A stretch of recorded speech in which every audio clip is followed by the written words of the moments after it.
Bam. We should be going. I think that's good. And Mic check. Yeah, mic check 1, 2. Mic check. And then we'll hit this. And then make sure. And I think we are live, homie. Adam Morley in the house. Here I am. Dude, I want to say thanks for... I tell my wife whenever I reach out to people and who like don't even... You're just like, yep, coming. Oh, yeah. I've loved it. Absolutely. I was like, oh, he's reached out.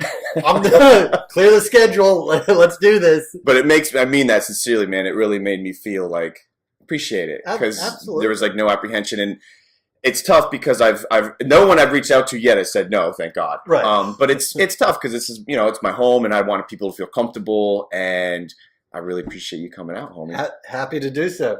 Happy for the hospitality from the pups here too. There's always the first few minutes or seconds of like, wow. But I wanted to jump right into of other things you may want to talk about is let's just write it, politics, just because it's really politics. We are in it, and I mean, dude, you are always been. Remember, it was like years ago I met you, and it was like 2015. I fell in love with not only your outlook, but like your personality and what your visions and your dreams. Now, correct me if I'm wrong, but from excluding some things that may have come up politically, you're pretty much still shooting for the same stuff, man. Like, goals. For me, all throughout my life, it's always been about consistency. And while some of the messaging and the way that I approach a subject, the terminology and stuff changes, the message is still on point. What I'm really trying to accomplish, it's the same. I've been consistent my entire life. So for those that don't know, what would be some of like the hot, like I know some of them because once again, you're not only a neighbor of mine, but what would you say are kind of like, and like the 5 hot topics, or what are the top, like what separates you from most average, not only just a dude, but like the people that are running against you, et cetera. Like what are some of those like, boom, boom, boom. Yeah, so basically what you're asking for is like the elevator pitch. I guess so, right. As we call it in politics. And one of the big things, and anybody that's online has been watching what's happening to our state waters. Right. And that's too close to home for me because my entire adult life I've been a captain, U.S. Coast Guard licensed master captain. I know and understand how valuable our water resources are here in the state. Right. People come to Florida for the beaches and the waterways. We're the fishing capital of the world. We have a $14 billion a year revenue from the commercial and recreational fishing industry.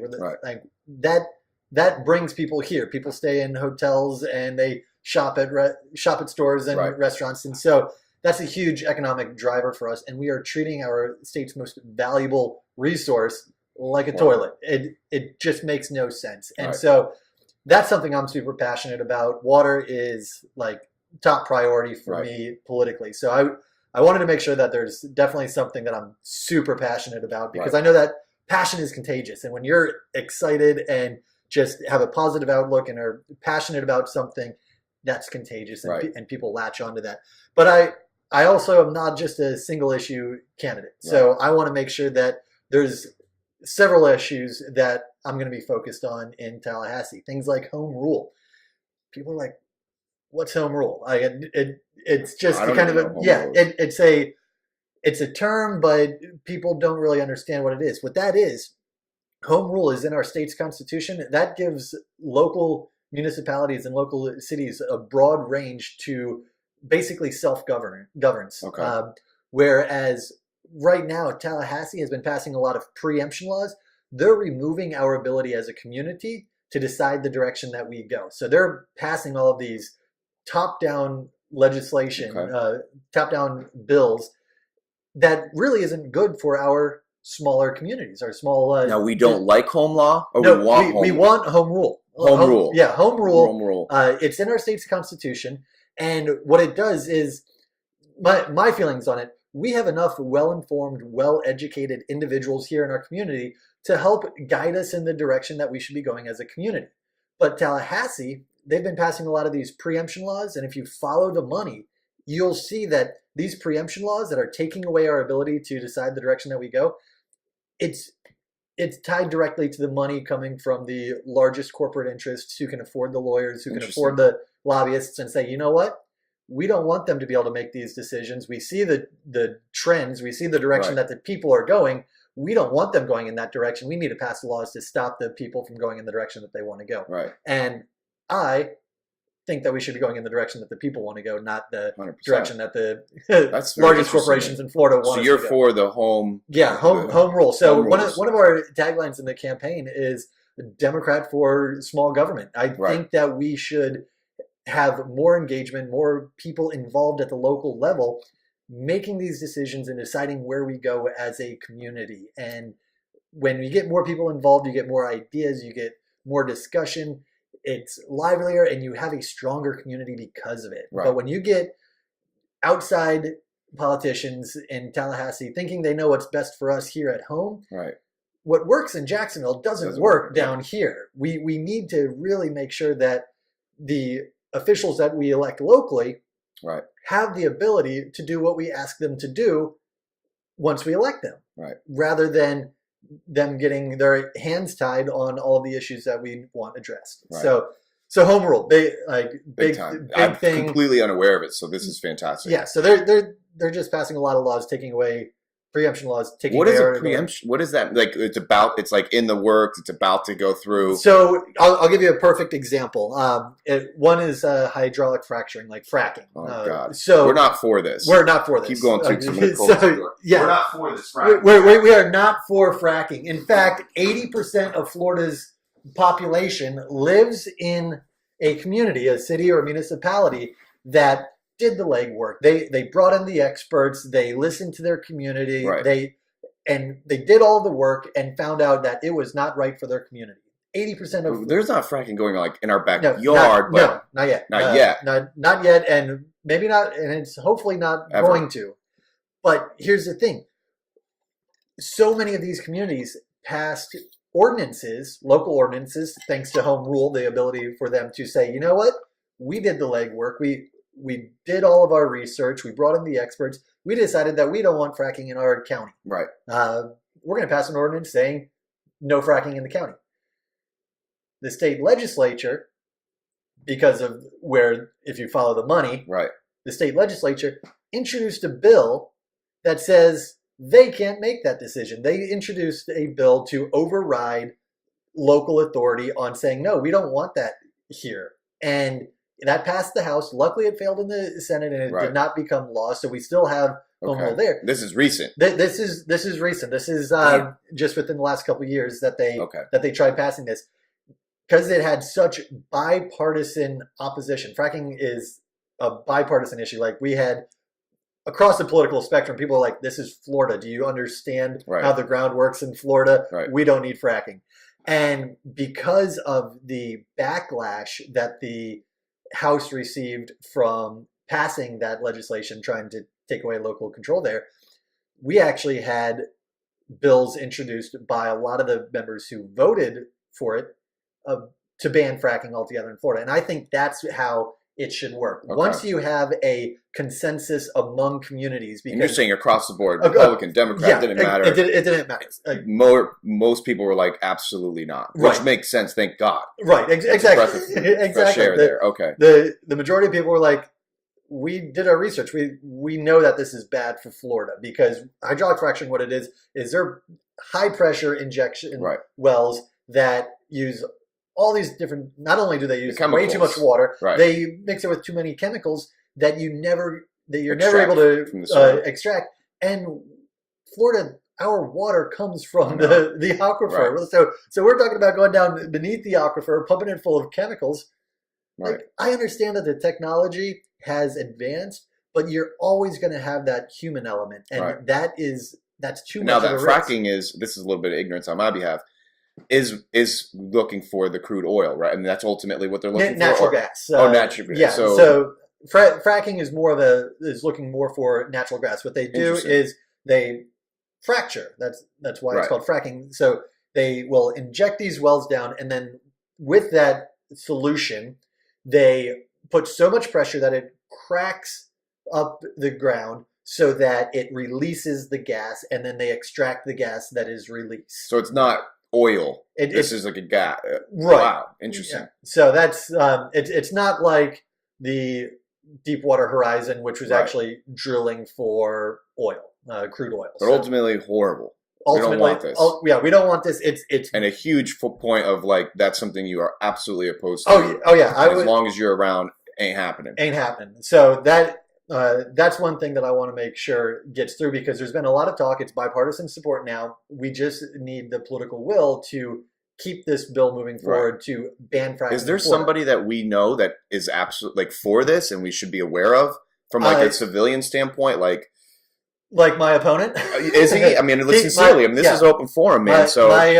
Yes, my opponent did vote in favor of the preamble. That's a fact. So that's a fact. So that's absolutely ridiculous. I don't care saying it. Yeah. I mean, that's horrible. Yeah, I generally try not to but that's do that. That's what I'm here for. I want to know. You go for that. I mean, I want to know because that's to me one of the things, and you know this as well as I do, from us as a chill civilian standpoint, it's tough to know like the simple things. Oh yeah. You know what I mean? Like there's a lot of this convoluted nonsense when the minute you go online, what's real, what isn't, all the banter, and it's like, dude, that's why I was super stoked just to have you on, and not only see you as a friend, but also help you get your message out, and that's just crazy. So the dude that is running, absolutely, it's fact that he's the for incumbent voted for the bill that would remove our ability to say we don't want this. Okay. Like he tried overriding the local ordinances that were passed saying that we don't want it. Okay. Which,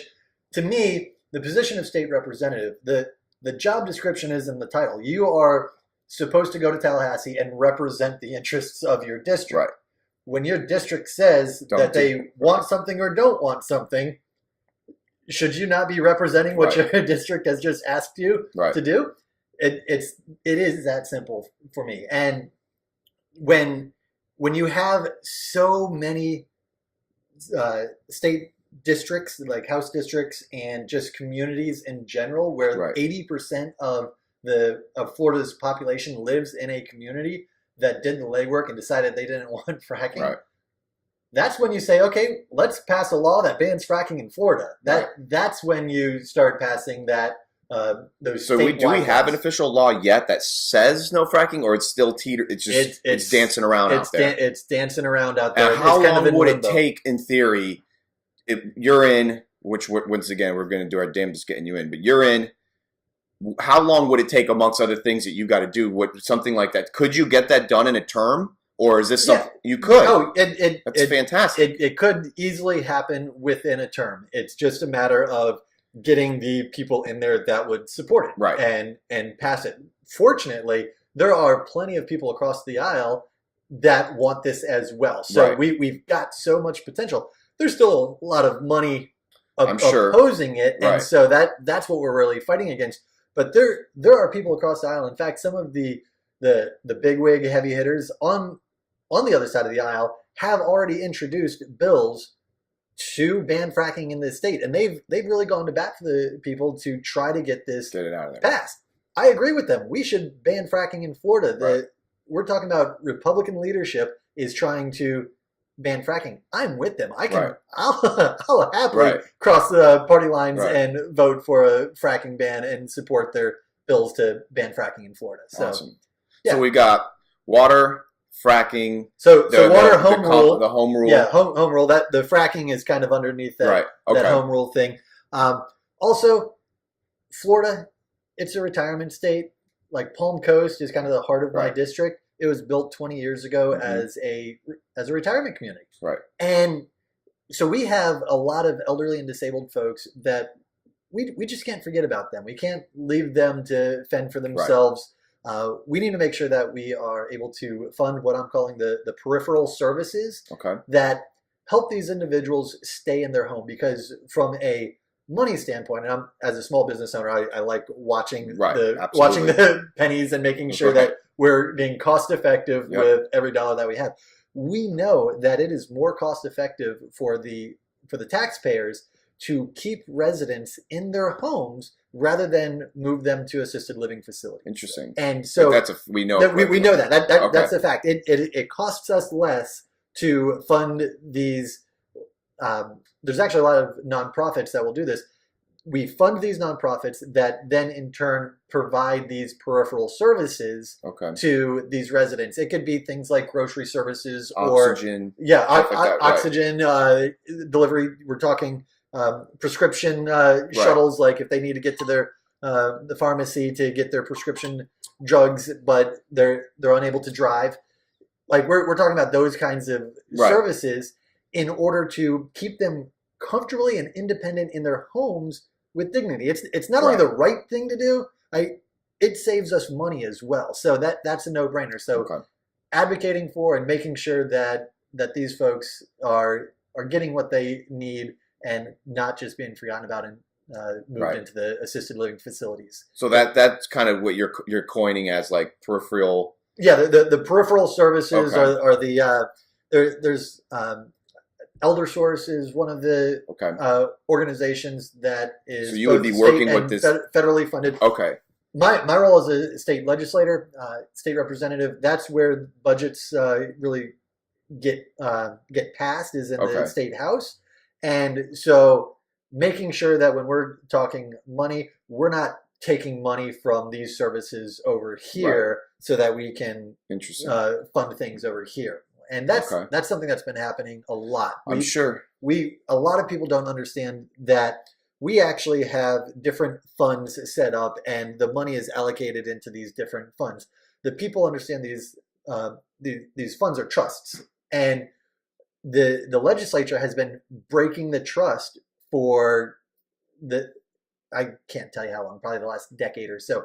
Things like the Sadowski Fund, which is meant to help subsidize low-income housing. They are to help the developers provide lower-income housing.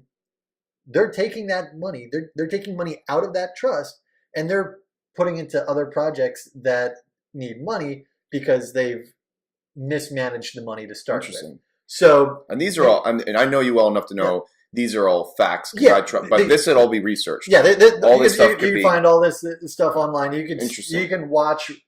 It's just a matter of sitting down and doing the homework. Like you can read comments online all day long and read articles. The trolls. Yeah, you can the trolls and if that's all you're doing, you're not getting accurate. Yeah, you're not getting accurate information. But this is a fact. So this thing is called a Sadowski Fund. The Sadowski Fund is where we allocate funds into that, and then we're supposed to use that to help low-income housing. Interesting. Never knew of this. This is fantastic. Yeah, and then there's a lot of other trusts that are set up. I believe in upholding the trusts. Like if the people have said that they want this and this is where that money should go, that's where that money should go. We shouldn't be sweeping that trust and moving it somewhere else. Another example, Amendment 1 in 2014, the Land and Water Acquisition Act, which was passed overwhelming support in Florida. 75% supermajority passed that amendment when it was a constitutional amendment in 2014. So that took a third of the docket transaction, and it put that into a trust that was meant to be used to purchase the land and waters for conservation, because we understand the ecosystem services that these sensitive wetlands and such provide. What the legislature did, we're talking about millions and millions of dollars going into there. We could have done some real good as far as like most of the scientists agree that the way we prevent the algae blooms that Florida is seeing, buying and protecting more wetlands. That's the single like quickest and easiest thing that we could do because the money is supposed to be there. They took that money out of that trust, and they used it for like office chairs, office supplies, office furniture, like ATVs, and paying administrative salaries. They weren't actually using that money. The people voted for this, understanding that it was going to be used for the acquisition of environmentally sensitive lands to set aside and protect. And we just haven't been doing that. This sucks. Yeah. And this, once again, I'm a fact. Yeah. Once again, you can... This is you can do the research. So how long ago did this? You're saying 2004 was when it 2014 is when came to fruition, and then since then the money trails have turned into toys and business cards and the faces of these positions. I can imagine. Right, and because of the misappropriation, the misallocation of funds from that, or just the lack of adhering to the state's constitution, the legislature was actually sued on this. Yes, they've been sued on several different things. This exact issue. Wow. The amendment we got some people fighting. We have people fighting, and in fact, we won. Like, really? Yes. So, and this is just recent, within the last couple of months. Okay. We just recently won it. The problem is, we shouldn't have to be doing this. I know, right? We should. The money we're wasting on lawyers. Exactly. The amount of money that the state wastes defending what we've already said so we want, ridiculous. And they say we don't. They use what I call like legal acrobatics to circumvent the will and intent of the voters, and that's just wrong. Like the voters have been very past clear. this. Like, we're done with this. Yeah, exactly. And now we're in court about it. Unfortunately, we do tend to have some really short-term memory, and so we pass these amendments because we like these amendments. We're like, all right, victory, and then on to the next circus. And then we move on, and we don't actually watch what our legislators are doing. And so, look at Amendment 2, which was the medical marijuana. Like, they've made that so difficult. I know, right? The rollout and the kind of monopolies. Disappeared. Yeah, the monopolies that they've created, and it's all because they didn't want that. Right. It's like, it doesn't matter what I like what you said, the acrobat. It's like really yeah, is. It's kind of legal like acrobatics. It's trying to figure out how to basically say that they did what you told them to do, without them actually doing it. And then we go to work the next day, and like you said, and it's, we got a little bit of that. How do you stay so focused unless it's someone like you that's so passionate and gonna make a change? Folk like me, man, it's like you wake up and you hit the water again, and you've got like, I thought that passed. I thought that. What are you talking about? Yeah, exactly. So and people are like, oh, I thought that passed. Right. Well, here's the thing: is that you have to not only pass amendments, you've got to elect people who are going to uphold the constitutional amendments and the Constitution that have already passed. Like, you can't say, I want this, and then elect someone who opposes this amendment, because they're going to fight against the implementation of the amendment that you passed. So you really got to make sure that if you're really passionate about any of these amendments, make sure that you elect a fighter, someone at the state level, state house, state senate, that's going to say, you know what? Even if I disagree with it, you guys passed this. You said that this is what you want. I need to get to work making sure that I am implementing this law the way that you intended. Now, on that topic, I just saw an article today, which this came from the book, so I'm not saying it's legit yet, but it looked like they said President Trump signed a bill that's actually dedicating, I don't know, funds and/or specific land to fight this. Is that true? So you're my like. Are we? What are we talking about? Because there was actually two things recently that passed passed Congress and is on its way to be signed. And there's been they've said that he is going to sign it. He's signaled that he will sign it. Was the last step in the process that I saw. And this is on two issues. One is to help reduce the amount of plastic that is entering into our oceans, which is great. Kudos to DC for finally getting this passed. And the other one is the approval of the reservoir project for the Everglades. That's what I think I read. Restoration. Yes. So this is good news. This is good news. It was passed. However, Congress still needs to find the $200 million, the annual $200 million that they're talking about. So they basically passed saying, yes, we approve it. Now we got to fund it. But now we have to fund it. And that's where there's a lot of The acrobatics. Acrobatics, there a lot of apprehension for me to celebrate just yet because it's like, okay, cool. Yeah, I support this. This was a good step. We're moving forward, but we're also right up against. Right. You're no dummy. Like in the morning. Exactly. We're 2 weeks away from an election. Right. And Florida is a very important state. And so, like, I'm with the majority of voters when I say, they make it really hard for me to trust them. We've just been basically hoodwinked too many times to where, okay, I'm not going to celebrate until I see you guys are breaking ground and that the contractors are being paid to do the work. Like that. Like, we can pass bills all day long saying, yes, we approve this. We want this to happen. But until we actually see it happening, I'm waiting. Your apprehension is met really well because, once again, see all this from a layman's perspective, man. I read an article like that, and you kind of just think to yourself like, all right, good. I'm going to crack a beer. You know what I mean? Like, so to speak, because you're like, all right, great. Because you see that. And once again, being someone, beachside and wanting my coastals to just be beautiful. Right. I'm like, all right, we did it. But like you said, until that, whatever. So what are some of the steps that they're taking to accomplish this? Not the plastic one, but this whatever. So the reservoir project. Project in South Florida. So they passed it. It's actually, and that's another kind of funny thing. This is already stuff that was approved 20 years ago. Oh boy, here we go. And so, and the problem is that we just couldn't get the funding, and we were up against big interests that didn't want the projects going forward because it would hurt their interests.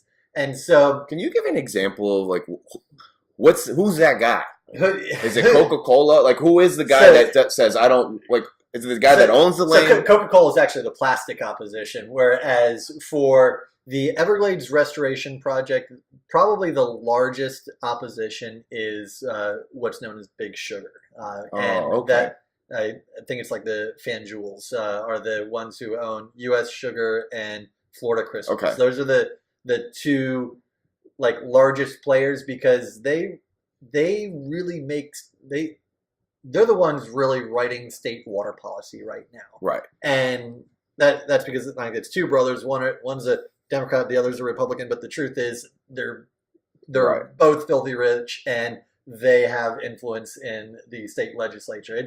And they don't want the regulations. Well, not just that. In order to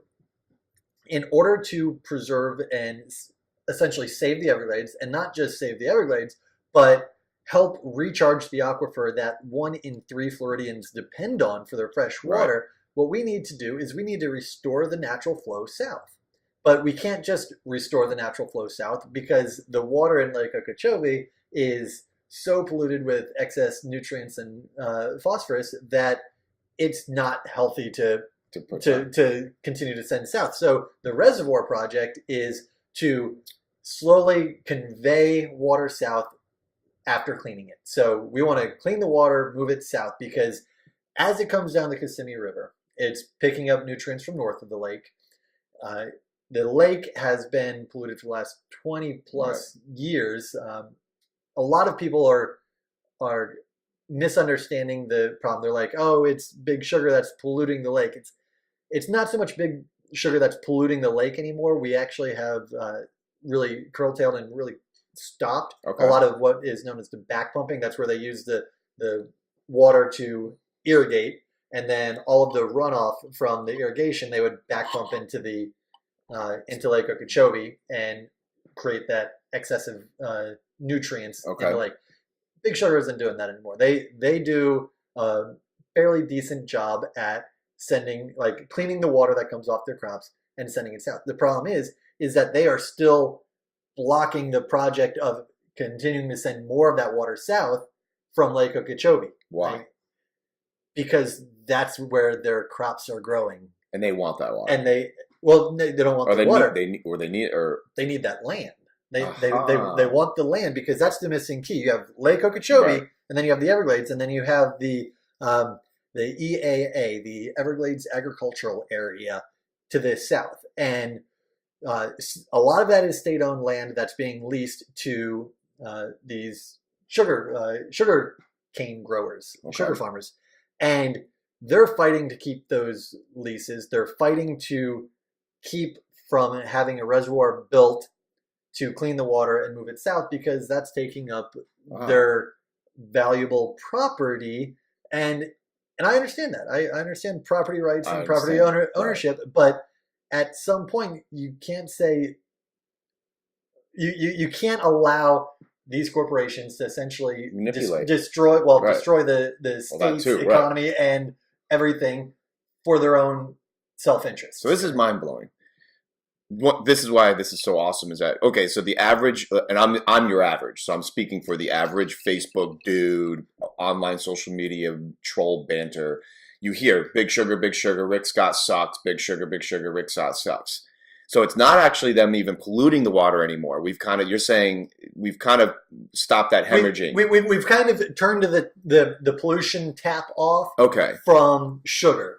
But then now the issue is them, in layman terms, they're just being greedy with this land. They don't want these rules and regulations put in spot for these reservoirs, etc.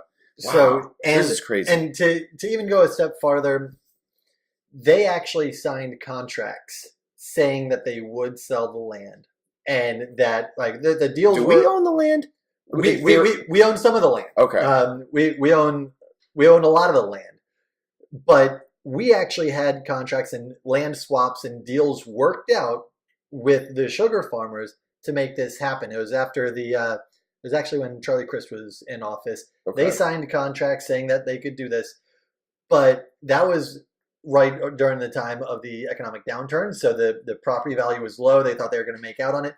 But then as things started to turn around, they saw their property value go up. Right. And then they started thinking, wait, we can do better if we're able to stall this project for long enough so that the contract passes its sunset date.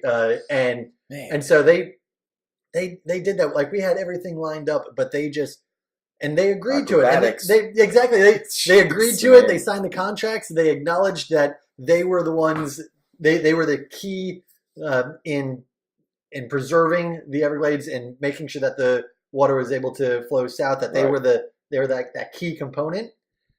And then they just said, you know what, never mind. And that's what's more frustrating than anything is that we were all on the same page. Right. We were moving forward, and then they're like, no, we see a little bit more green potential here, and that's what bothers. So that's another major point of your hot sheet of, once again, the things that are setting you apart and or making you what I feel to believe are our top choice is that you're going to, once again, fight for this, bring some light to this really shaded area. Advocating for good government, essentially, because when you have representatives who are running, who, when you follow that money and you see that they're getting all of this money from U.S. Sugar and Florida Crystals, and then they're voting in favor of things that help them but don't help the people, you can't help but just lose that trust and have some questions about. Is there hope, Adam? What's that? Is there hope? Do you think? I mean, absolutely. You're optimistic on this? I am.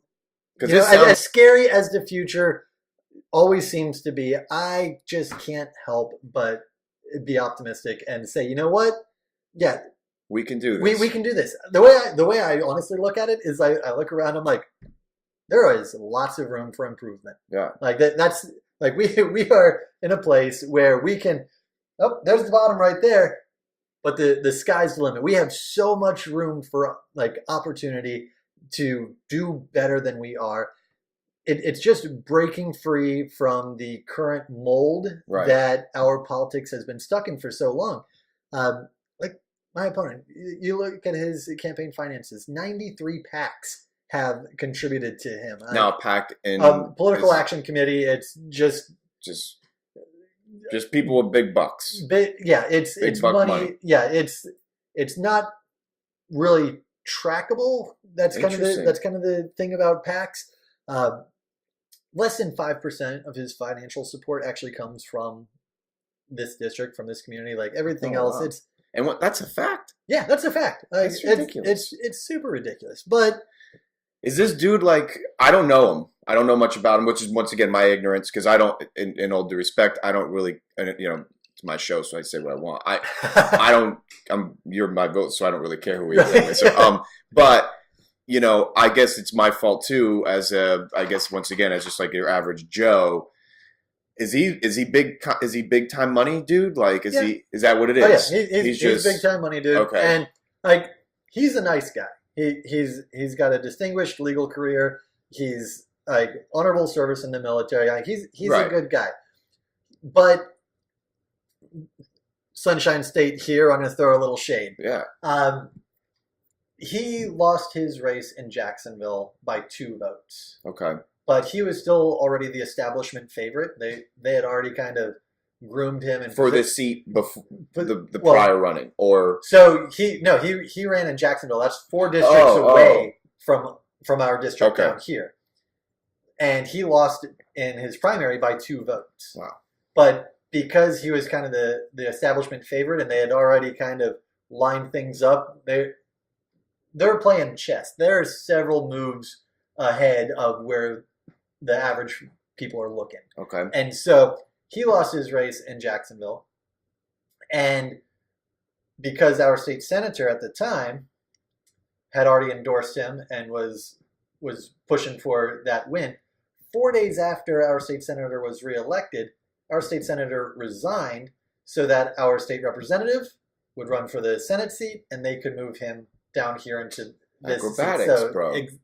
It's like they see the House districts in Florida like a chessboard, and they keep moving their pieces to where they need to be for the win, and they just flood it with money, and we don't get the accurate representation that we deserve. My argument is, I'm from the area. Right. I own a small business here in the district. Yep. I deal with people daily, like across the political spectrum. Right. I hear what their concerns are. We have too much in common to be focusing on the partisan politics and just pushing partisan agendas. Right. Like, we have too much in common. Why are we not working on these issues that we can all agree on? The common ground. Yeah, the common ground stuff.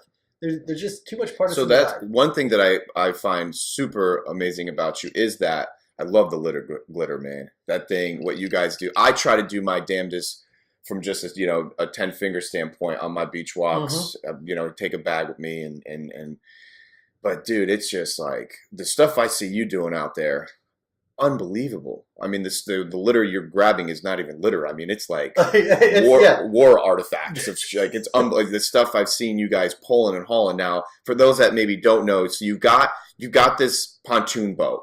Customized, that's called the Litter Getter.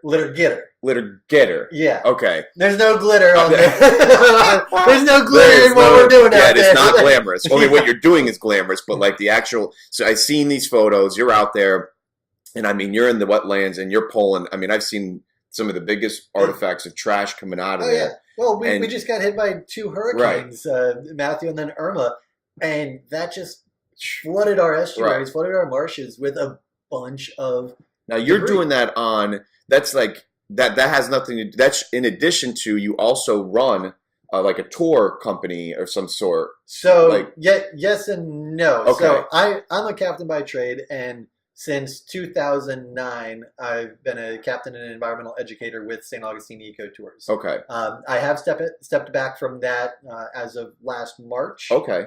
Or as of March of this year, because my wife and I took over the Janung's Fish Camp. And so the Janung's Fish Camp, it's a historic fish camp up in Crescent Beach, established in 1948. Fun thing about that, that's actually where I got my captain's license almost 20 years ago. So I used to work there in the early 2000s. That's where I got my guiding career, my captain's license, and now it's full loop. Full circle. Me and my wife are now actually the owner-operators there. Awesome. So I stepped back from St. Augustine Eco Tours so that we could focus on the business and on the campaign. And that's yours. We own so awesome. we own the business, and then we lease and manage the property. Okay. So yeah, if I could afford the property, if I could afford property like that, I probably could put a little bit more money into this race. Yeah, exactly. I'd have more packs. So that's awesome. So you're doing that, and you got the litter getter. The litter getter. But that's just something you're doing out of pure. That's its own entity now. So the way that originated was thanks to St. Augustine Eco Tours.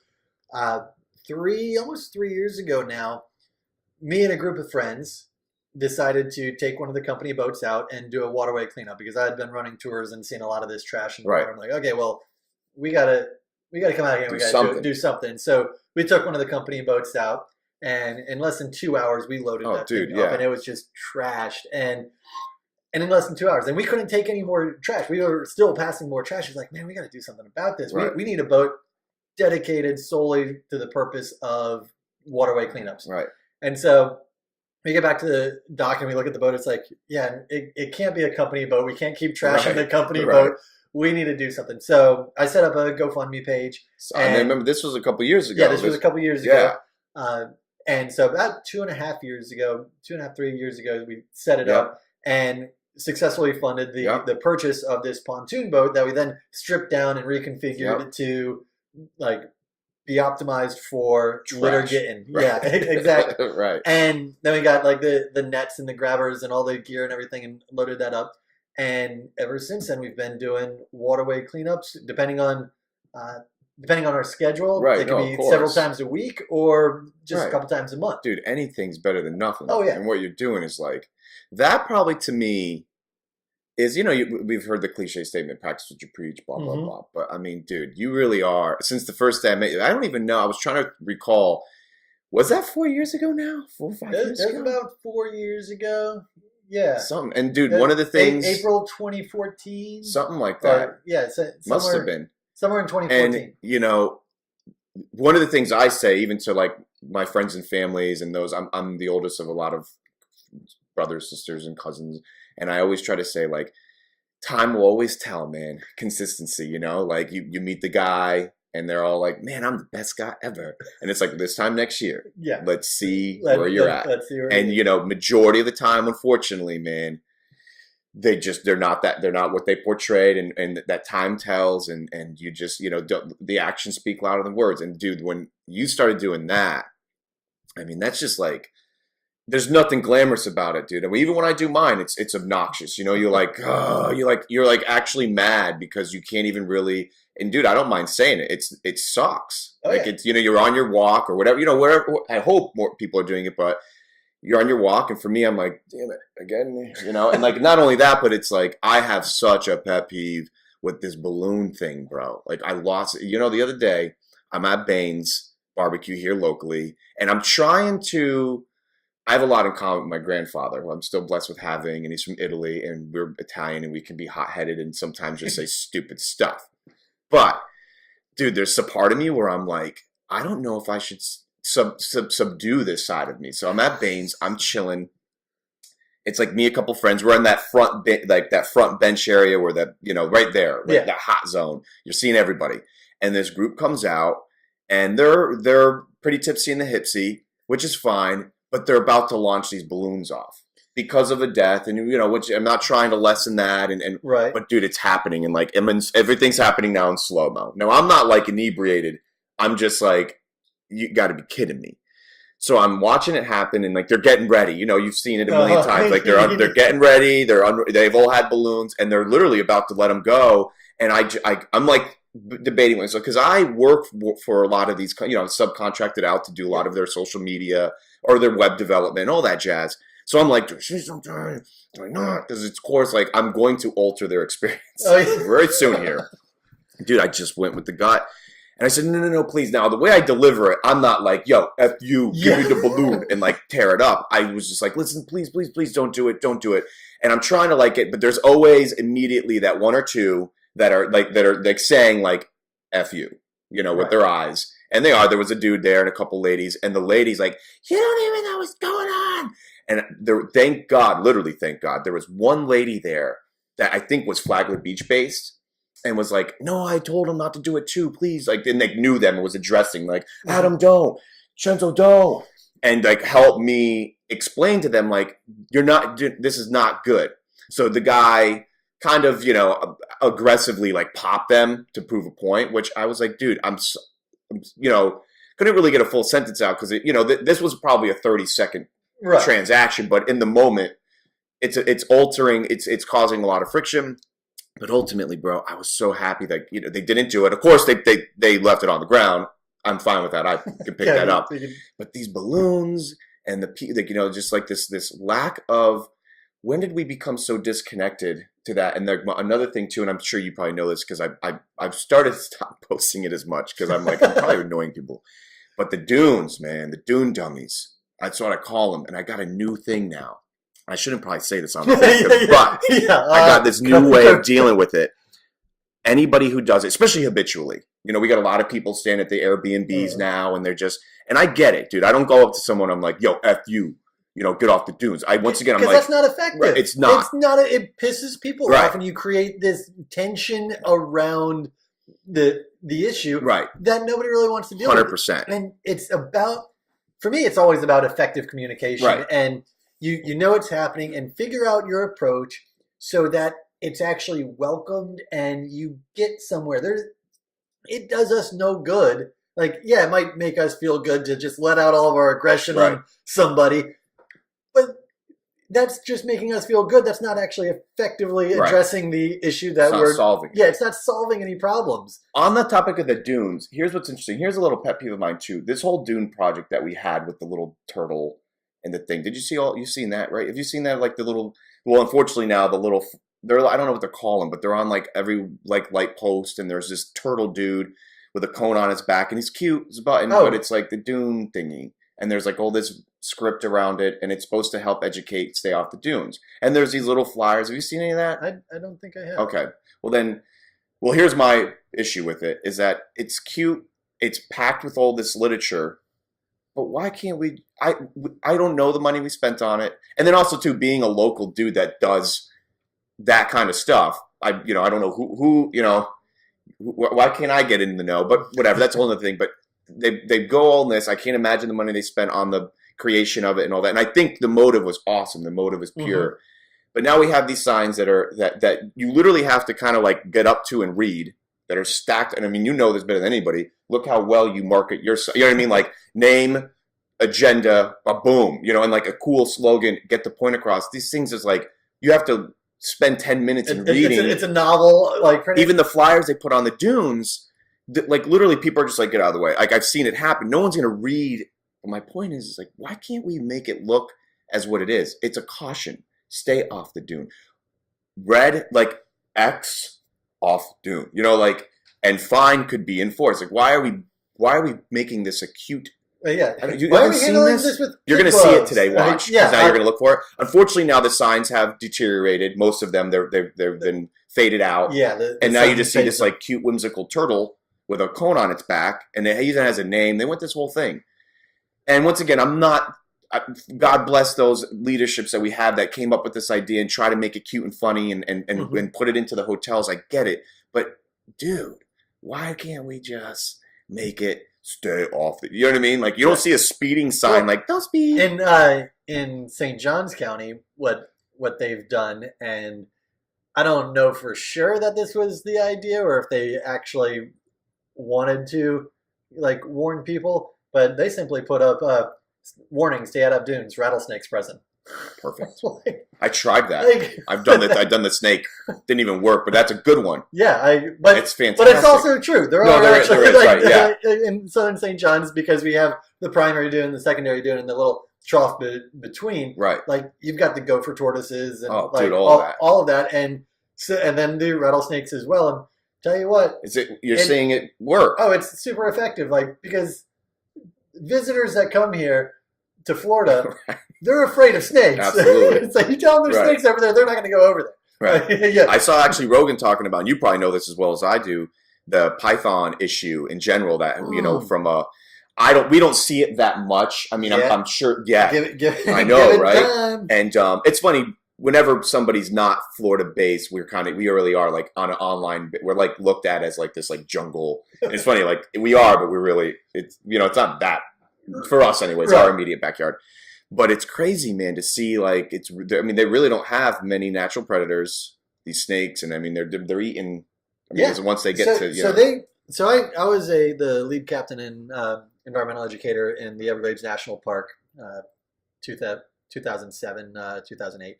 And when I left the park, they had estimated that there's over 50,000 Burmese pythons inside the Everglades National Park. And that was when? 2008. Wow. That's not including the hundreds of thousands outside the park boundaries. Like, it is so common down in these South Florida neighborhoods for these snakes to be around that when pets start going missing, they start looking for the snake. It's common now. Right. And we've actually found Burmese pythons in the St. Johns River now. So their climate tolerance range extends all the way up to the Carolinas. So it's happening. Like, they're here. It's just, I know this is really off topic, but there's really no topic. But this is really fascinating to me only because that was, like you said, it's not affecting us right now because we're just going about our day and we don't. But there's really no stopping, from what I understand. From the little bit of research I have done, there's really they're there. This is a great forum for me to like explain my idea for a solution, and then it's going to be recorded, and I can totally be like, "See, 100%, I have it on record." On record, which I always make sure we're going to keep making sure everything's working. Let's go. We're rocking. Right. So we are a generation that seeks experiences now. We're looking for different kind of exotic experiences. Right. What we need to do to counter the non-native invasive species problem that we have in Florida, like with the Burmese pythons, lionfish, like all, iguanas, like all of this stuff. What we need to do is we get some of the popular TV chefs to figure out some of these really good dishes. Interesting. To serve up using the Burmese python, using lionfish. There are like Whole Foods is already selling lionfish fillets. Yeah, so it's there, but essentially create a restaurant chain that deals exclusively in non-native invasive, like exotic dishes. Wow, people would be Instagramming that all day long because they want that experience. It may not be like go there daily, but when you're able to essentially create.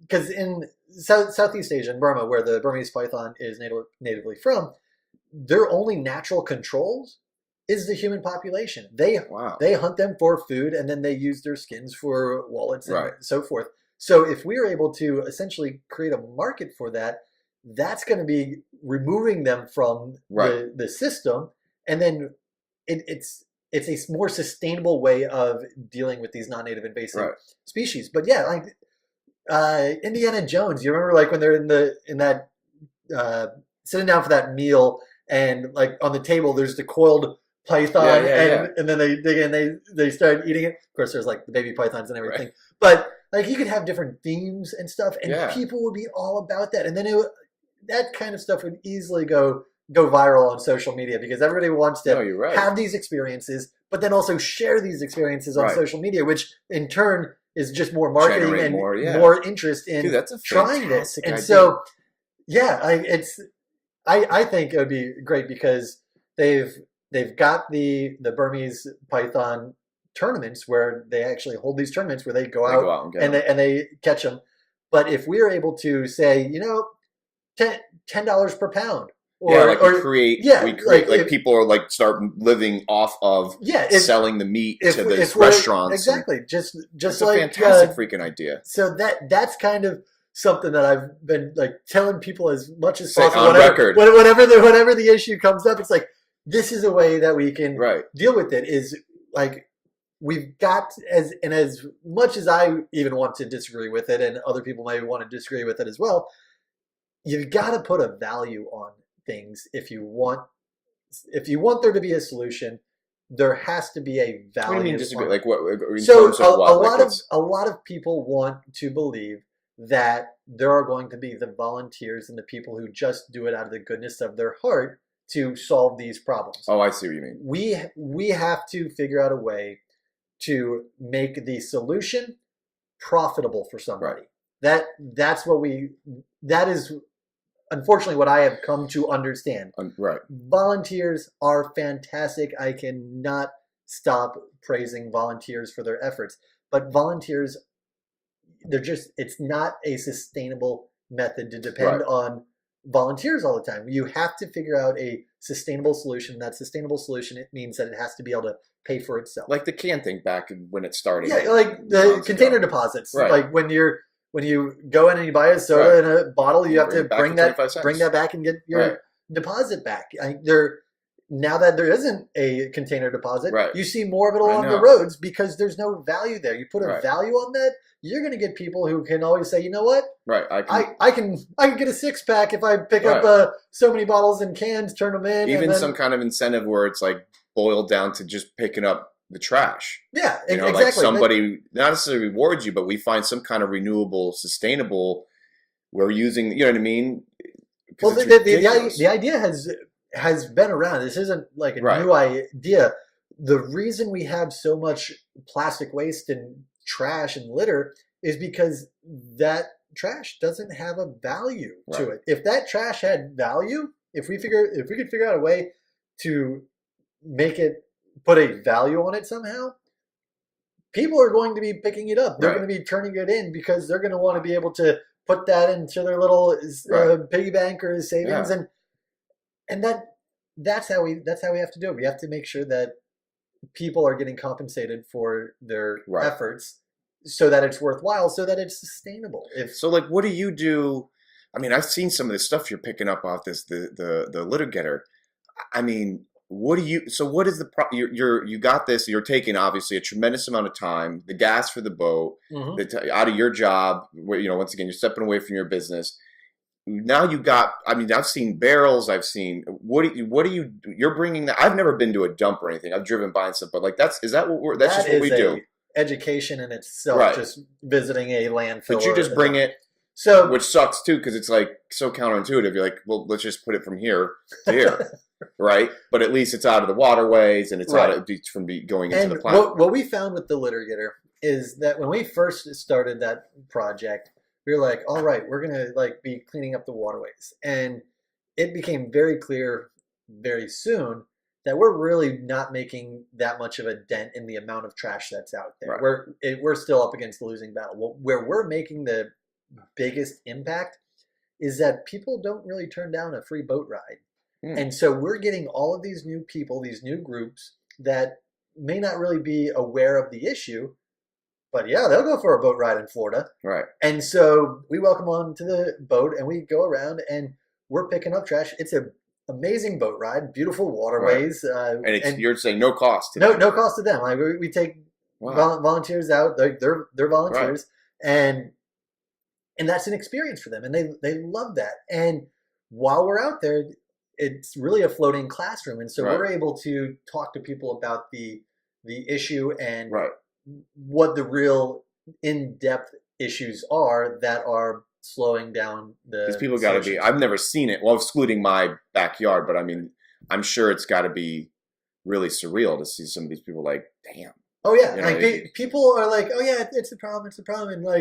And then we get out there and then we come back with a boatload and you just you see this just look on their face, shock. Like, oh my gosh, this is so much bigger of a problem than I thought. And what's really nice is, especially if they are following us on social media and we follow them back, seeing like their news feeds before and after the trip, you start to see they don't have straws in their cups at the restaurants anymore. You see that they're talking about... They're bringing one of these around. Yeah, exactly. They're talking about eliminating plastic bottles out of their life and using reusable cups. And you see that you're actually you have that ripple effect. The intent is to kind of spread it like a wildfire, let people know what the issue is. That's why we always prioritize people who have not been on the litter getter before. So to get them out there. To get them out there. We have... Do you have so for those that don't know, if they wanted, someone's like, dude, I'm totally about trying to get on this. Yeah, if they go onto the Litter Getter Facebook page, that's LITTER. I'm gonna put the links in. GITTER. GITTER. Yeah, so Litter Getter. And just shoot us a message and We'll get you on a list. And Dude, that's like, once again, man, so commendable. You're just taking time out of you. Once again, just the gas factor. Mm-hmm. Just that alone. Now I got to throw out this as well. We did the crowdfunding to purchase the boat. Right. I owned the boat. I had it registered in my name for about a year, and then I actually donated it to North Florida Coastal Caretakers, who is now the owner and the umbrella organization that the litigator operates under. I sit on the board of the North Florida Coastal Caretakers, and I'm the captain and the chair of the litigator committee. So that helps a little bit. They're a 501c3, and we are super fortunate to have a lot of support. So funding comes in, and that's what's paying for the gas. I still don't get paid for time. Right. I'm still volunteering, all of that, and that's fine. But still, that's really noble, man. Like, come on. Yeah, and like you say, we all got. But it's not all me. I have to acknowledge that rarely is it ever all me. There is a community of support out there, and without that community, without that support network, the things that I try to accomplish would never get off the ground. It's because of the support that we have throughout the community for efforts that I'm focused on. Right. That's super humble, man. That's what's up. I appreciate that, because there's probably a lot of people that, one of the thing is though, man, you got it going, so like that's really awesome. And I think, like, what are some of the things right now that you're facing that are just hardships in general, not necessarily from a business perspective, but like what can someone, aside from starting to pick up trash in their backyard, etc., but like, we're going to do our damnedest, I hope. And a lot of the people that I know in my immediate nucleus group are all going for you, man. Sweet. But what are some of the, like, what are some of the things you're like actively like, we got to change this, screw the politics, we got to get these things in, that you're just like, that are passionate to you right now? That water, like if we lose our water, we got nothing. Like, so what is something, what can I do, excluding, marking in a ballot? Like, what is there a lot of things that, like, maybe there's things that you just see happening that a lot of people are just like not even paying attention to, maybe using a particular product? Like, what is? So yeah, okay, I see where you're going with that. Yeah, you can vote once every 2 years, or you could vote every day with your dollar, and that's a really important message that we need to get out to people. We need to make sure that the companies that we're supporting, they're doing the right things. They're trying to be good stewards of the resources that we have. Right. And they're donating back to the right causes. They're not all about the money and just increasing the bottom line. I can't tell you which companies to support, because I don't know what you're into or what you're buying or anything, but you could usually find an alternative to things that you're already buying. Right. So, like, I've switched to bamboo toothbrushes so that we're not using the plastic toothbrushes anymore. We don't obviously use plastic water bottles, or just we eliminate as much plastic out of our lives as possible. And sometimes it can cost a little bit more, or it goes back to the need and the want. Right. And like, there's times where it's like, man, I really want that, but it's just a want. And then I walk past it, and 20 minutes later, I don't know what it was that I just turned down. Right.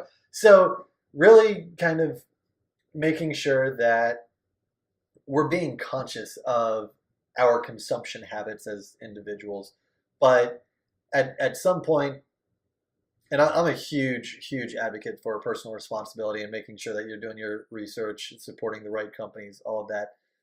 But at the end of the day, if we can't mobilize as a group, as a community, as a society, if we can't shift our entire culture, right, it's not going to get better. Like if you look at some of those statistics, we as individuals, or we even as the masses, have such a small impact in comparison to the 100 largest companies that are doing the majority of the damage. mortgage. Right. So like we can make ourselves feel better saying, I can make a difference as an individual, and yes, you can. But at the same time, if you really want to make the difference that helps everybody, we've got to go to the source. Right. And unfortunately, that means getting involved politically. Well, also too, on one thing I wanted to cover before we close at all was your personal lifestyle. When we met back in 2014, whatever it was, and you were just like sharing with me your lifestyle, dude, is so fascinating when it comes to like how your reusable, renewable stuff. Like, what are some of the things you think that like most the average Joe, if he just took 10 minutes of looking into like some of the, like, don't you do your, like how you reuse your water and your like, I remember you sharing some of that stuff with me. So we built, what you're probably talking about is our tiny house. We built a tiny house shipping container that's 100% solar. And this is your house, full-time living. Yes. This is so awesome. Although, since we took over the fish camp, we have started the transition of moving out of the tiny house into the fish camp. So, but for 4 years, we lived in our tiny house. Now, this is your wife, yourself. Don't you have a 3-year-old son? Okay. Yes. Yep. The three of us lived fantastic. Lived in this tiny house. It is fantastic because not only is it like more cost effective for us to stay in a tiny house, we didn't have a mortgage. Nope. We didn't have utility bills because we were 100% solar. Right. But this shipping container home, 80% reclaimed materials. Like everything had a story. Like the shipping container itself is older than I am, but it's still solid. The integrity is there. Yeah, the integrity, and like it went through 2 hurricanes and had a tornado passed right by it. Like trees are all laying down, and it was just like a little bit of a shimmy, and then it's good. And now home is insane. Isn't this like your Crescent Beach? Crescent Beach. Okay. Yeah. So just up south of 206 is where our tiny house is. And you're 100% solar. Meaning the tiny house is 100% solar. You don't have any electric coming to the house. Doesn't have a power line coming to the house. Yeah. And you're living. What I know, like if I came over for whatever to hang out, am I going to notice lights flickering, or you're going to have air conditioning, you're going to have lights on, you're going to have cold beer in the fridge, you're going to I'm not going to notice hey, don't touch that light switch right now, it's charging. Like it's wow. Yeah, this is incredible, dude. It's awesome. Now and water. So we have a regular well, a residential ground well that again is powered off of solar, so it pulls the water out of the ground. And from there, the gray water gets recycled and is used in lawn irrigation. So that's a cool system. And back when we first did it, we actually had one of the state-approved composting toilet systems. We've since moved to a tank system that gets pumped out because design flaw. Fully admit that I was not thinking about placement, and it was just too hard to get to and maintain the composting commode. Okay. So we ended up having to change the system to something a little bit more manageable. My wife was very happy when we did that. Side note. Yeah, side note. She was very happy when we changed systems. But no, so the drinking water though. The drinking water just comes through a filtration system out of the ground, and once again, I wouldn't know any difference. Yeah, you have water coming out of a faucet. Yep. I could drink, right? I mean, it's probably cleaner than freaking water I'm drinking out of my filter here. Right. Because it's well water as opposed to the city water that gets a lot of processed and acrobatics. Exactly. Back to those acrobatics, you get all that stuff kind of mixed in there to make sure that the water in the lines doesn't get contaminated and you don't have to have boiled water. But yeah, like I grew up on this water. I seem to have turned out just fine. Right. You're not glowing. Yeah, I'm not glowing. Dude, so you haven't had a mortgage, electric bill, a water bill. I mean, am I missing any of them? I mean, that's pretty much it. Something years. That has got to be the most incredible feeling. And it's not only that. It's not like you just you did this. Like you built this, and it's possible. It's absolutely possible. And the cool thing about tiny living, and I'm not advocating that everybody runs out and lives I understand. tiny. You've never been that way. Even when I first, you weren't like on solar system, and like you're not even. You're just. It's not for everybody, and I'll fully acknowledge that it's not for everybody. But we need to make sure that for those who it is for, that it's accessible and doable. Right. And we can't be passing these laws saying you can't have tiny houses, and right. because there's like think of all of the homeless veterans, like all of the homeless families. Imagine if we like these individuals, they don't need a 3-2 or like some massive house with. What is the actual square footage of your 320? Okay. 320 square feet, 1 bedroom, 1 bath, right. Living kitchen area, but you could go big. I mean, there. Oh yeah, you could go bigger. Yeah, you could easily add on and go bigger. Right. But that was more than enough. Like, right.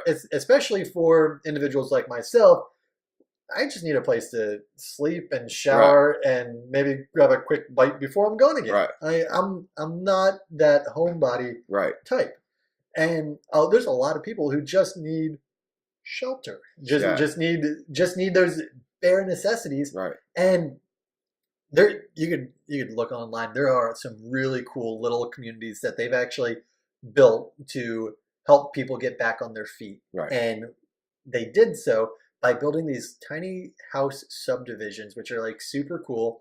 And they now have a consistent place. They have an address. They're able to get an ID. They're able to get a job. They're able to take a shower. They're able to have a place. Have some integrity. Have some integrity. Have some stability in their life so that they can get back on their feet. And then there's also what they've done with some of these little tiny house subdivision communities is that they've also provided services, mental health services for the individuals, because a lot of homeless folks are homeless because we eliminated the mental health services and wish to block that. That's not how we take care of a community. That's not how we should be taking care of our people.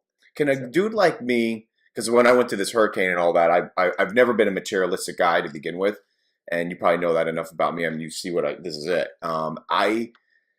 I wanted to bulldoze down, when I was furious, because I'm in 100% in a flood zone. They just changed the marker, and I mean, I'm in it, baby. So this is my boat. Definitely.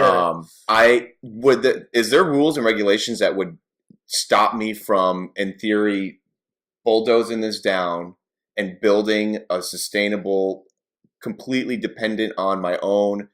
Is that possible, or do I need to be somewhere in the sticks? You can do it because there are codes that you have to build up to. Okay. And you can totally do that and also build a self-sustaining house. Now, here you might have to connect to the grid. What's that mean? The electric and stuff? Yeah, the electric, or you have sewer here as well, right? I would imagine, yeah. So you don't have a septic tank? No. Okay, so you have sewer. So you would still have to connect to that. And that's just because of local ordinances currently. But I believe as we continue to advance with technology, that we're going to start seeing more self-sufficient housing, self-sufficient structures. Because, especially in the Sunshine State, we have roofs that can collect all the sunlight we need. Battery storage is where we really need to see some advancements. Well, Musk is working on it. Yeah, it's practically there. It's just we need the cost to come down. And as with technology, phones and everything, give it enough time, and what costs $1,200 today in a year or two is going to cost $300 because that's how fast technology is advancing. So we have all of the solutions. It's just packaging them in a way that people want to. And once again, accessible too, though. Yeah, it's there. Right. Like you go to Home Depot and there's also the renewable solar like plates. And LED. Look at the LED lights. Right. Those alone are huge energy savers where I could power my entire house with LED lights for the same amount of energy that a single incandescent bulb would normally use. And it's just as bright. And it's the technology is there. Right. It's just becoming, we got to get it streamlined. Right. And I think, like you said. And it's a matter of supporting it. It's a matter of supporting the technology because if you don't support the technology, then the market says, "Oh, right, we're not going to put emphasis on it because no one wants it, because no one's supporting it." And so that's the importance of supporting the technologies that are going to move us away from the unsustainable models that we currently are living in. Well, I'm glad I got that amongst other things is that it's probably, I mean, you know your campaign better than I do, but from a personal note, I think that's great. I think that's got to be fantastic. That's awesome. That you're literally practicing what you're preaching. Well, and one of my favorite sayings is the best example of leadership is leadership by example. Yeah. You can't just go out there and preach and preach and preach and then turn around and like lead a life of hypocrisy. Like you're let balloons off on exactly. Right. You like if you want people to take you seriously, if you really want to change the heart and minds of people, right, you're not going to do it by lecturing them. No. You're going to do it by aligning yourself with the message that you're preaching and just live that. And what that does is when people start seeing these little things, these little habit changes that you've made, they become curious. And that's when you get there. Right. If you're lecturing to them, ain't nobody got time for that. Right.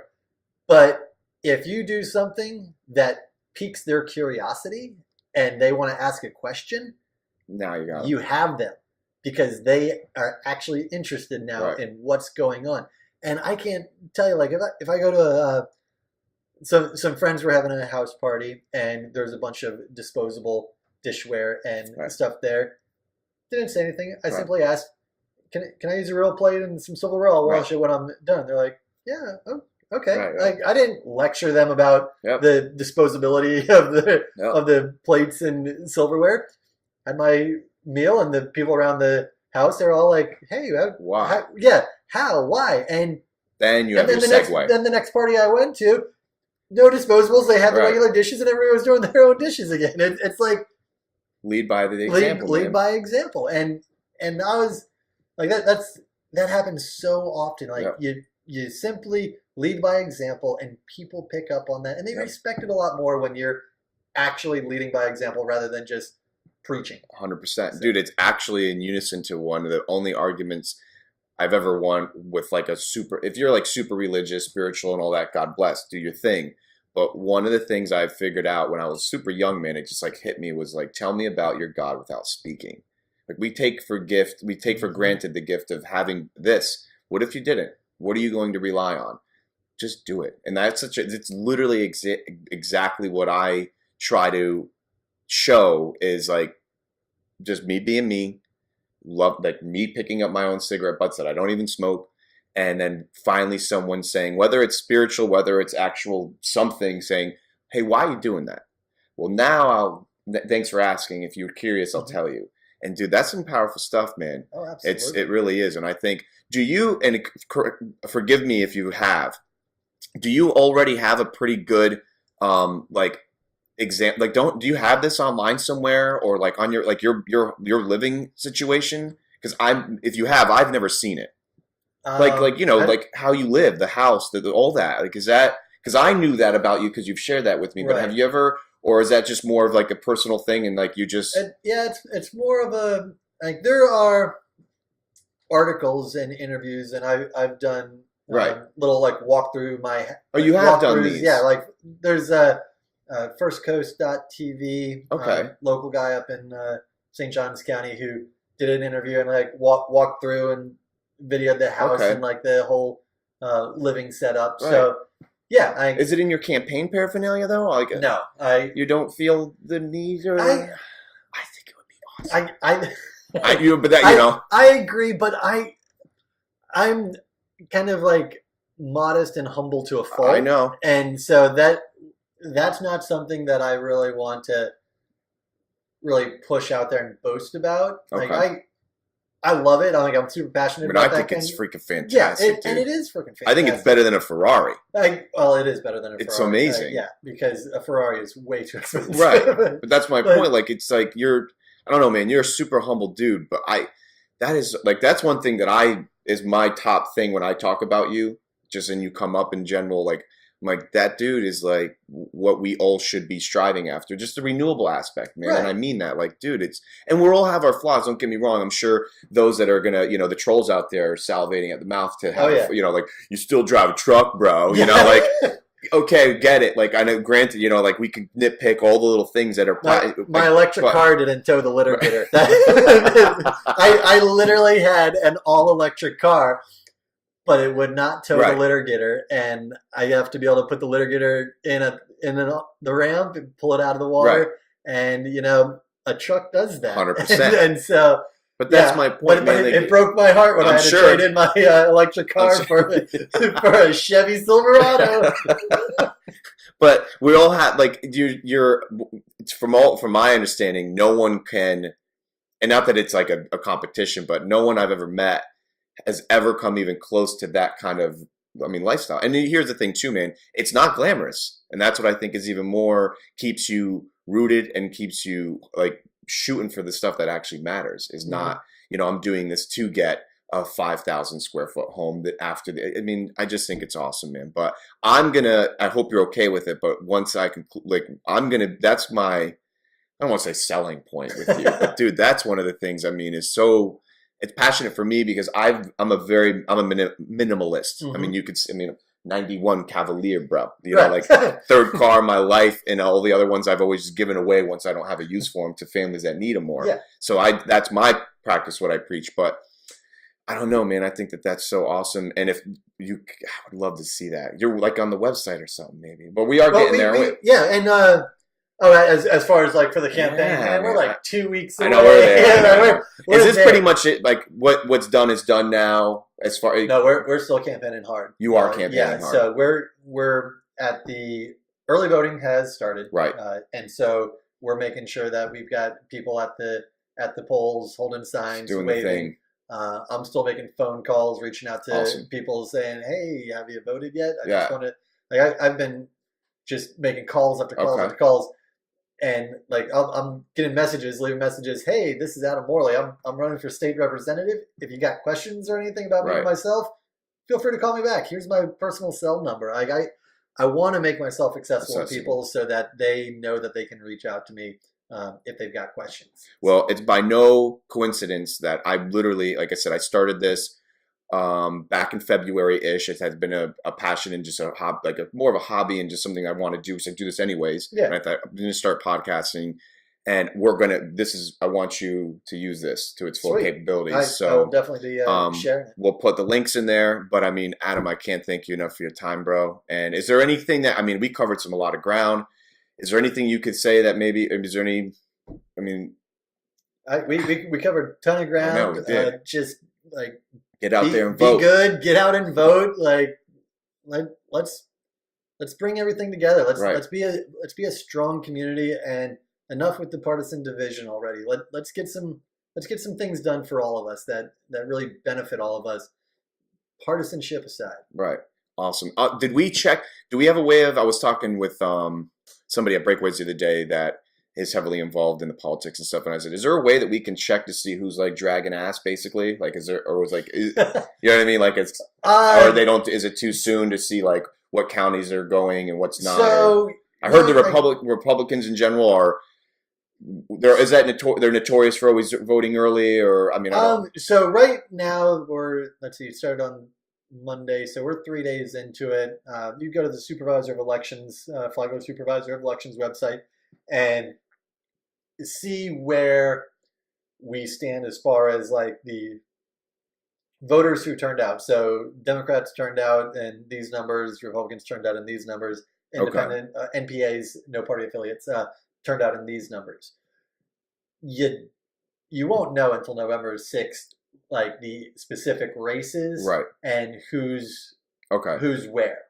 So because Republicans turned out doesn't mean that they voted down ballot Republicans. Like there are a lot of Republicans who are like, I'm going to do some research, and I'm fortunate to have a lot of crossover support. People in the community know me. They know that I've been here, that I own a business here, and so I'm fortunate to have a lot of crossover support because the issues that I'm focused on are issues that we need dealt with here in the community. So, right.